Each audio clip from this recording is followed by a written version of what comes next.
Now, today I wanted to talk a little bit more about the law of causation. Now, again, causation is something where X causes Y, or there's a cause that affects some kind of event in the world. One example could be a billiard table, and you hit one ball, and that ball collides with another ball, and you could say that the one ball causes the other ball to move. And at the surface level, causation happens all around us in our everyday world all the time. It's something that we really take for granted. If we didn't have the ability to use cause and effect, we wouldn't really be able to create the sciences that we have today to predict how the world might behave. Because science works so well and it predicts everything that we've really been encountered with so far, we could maybe say that causation is a universal law. It applies everywhere, all in the universe.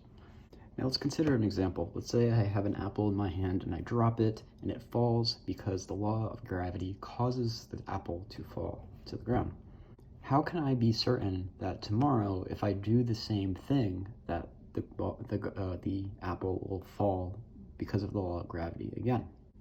Again, if we take Hume's idea of how we can get to know the world is only through experience, there is nothing in the world that is causation. We can't experience causation like we experience objects in the world. We just really take it for granted. So how are we so sure that the apple is going to continue to fall every day because gravity? Again, Hume says we have no knowledge that this is going to continue to happen, but in our everyday lives, we infer it. We never question that it's not going to fall. So what's going on here?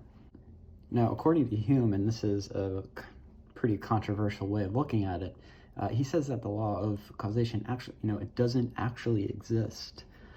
Instead, why we think or believe that the apple will continue to fall or the law of causation will continue to occur is because it has always occurred in the past. We've learned through custom that it's going to continue to be that way because it hasn't acted otherwise. This might be why some people really don't like philosophy, because if someone asks the question, well, how do I know if the sun is going to rise tomorrow? If this was a Humean skeptic, he'd say, well, you actually don't know.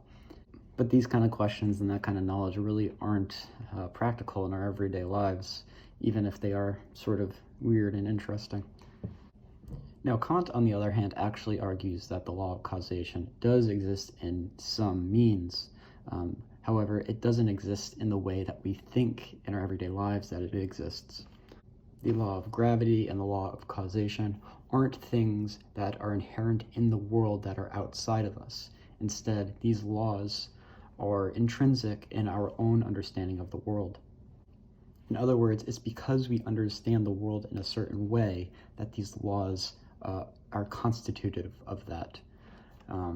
So if the law of causation didn't exist, then we wouldn't be able to have this conversation at all in the first place. Because we are rational beings and we use reason, we experience the world in a way such that we can have these conversations in the first place. So the law of causation isn't something that's out there. It is something that is presupposed or a priori of our experience of the world. One might argue that we can actually extrapolate this idea out to any universal law that we can say about the universe. Since we can't understand it through experience, it must be constitutive of our being able to experience it or the way that we experience it. So the question could be, we don't experience gravity. However, gravity seemingly exists in some way. What if gravity was actually constitutive of our experience itself, of our being able to apprehend the world? The way that we experience gravity is that things fall, or the more mass, the more attraction it has. But what if we asked another question about gravity, and how is gravity constitutive of the way that we experience the world at all?